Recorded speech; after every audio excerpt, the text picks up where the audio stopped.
ஆட்சி. எப்படி அதை வெல்வீங்கன்னு நினைக்கிறீங்க?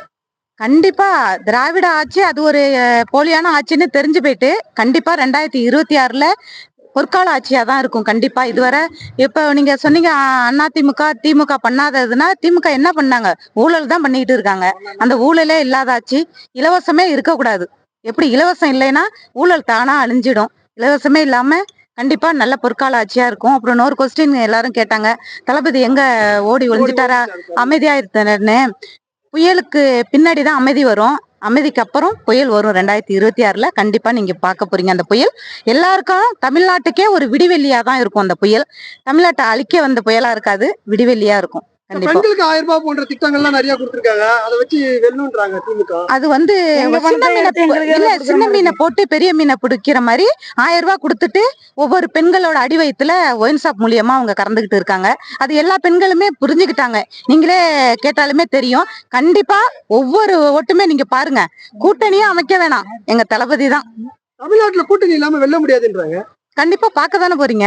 கண்டிப்பா 2026ல கூட்டணி இல்லாம நாங்க ஆட்சிக்கு அமைக்கிறோம். கண்டிப்பா எங்க அண்ணனை கொண்டு வரோம். ஏன்னா எங்க அண்ணன் வந்து சம்பாதிக்கிறதுக்காக வரல. அவங்க தேவையான சொத்து பல தலைமுறைக்கு இருக்கு. எங்களுக்காக அண்ணன் வர்றாரு. அண்ணனை நாங்க தோக்கடிக்க வர மாட்டோம். நாங்க அண்ணன் தோத்தா நாங்க தோத்ததா அர்த்தம். அதனால கண்டிப்பா தோக்க விட மாட்டோம் அண்ணன். இன்னைக்கு பேசியிருக்காரு விஜய். இனிமேட்டு உங்க செயல்பாடு எப்படி இருக்கும்?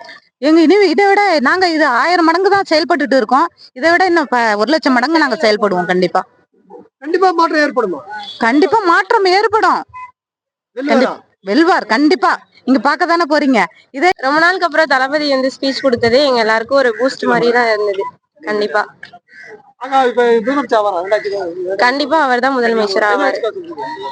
ஏன்னா அவர் மேல எந்த தப்புமே கிடையாது. ஆனாலும் ஏதாவது ஒரு விமர்சனங்களை எழுப்பி அவரை முடக்கிட்டு தான் இருந்தாங்க. ஆனா அந்த விமர்சனங்களுக்கு எதுவுமே அவர் பொறுப்பு கிடையாது. கண்டிப்பா சிபிஐ விசாரணைக்கு அப்புறம் உண்மை வெளியில வரும், நியாயம் வெளில வரும். 50 ஆண்டுகால ஆட்சி திராவிட ஆட்சி.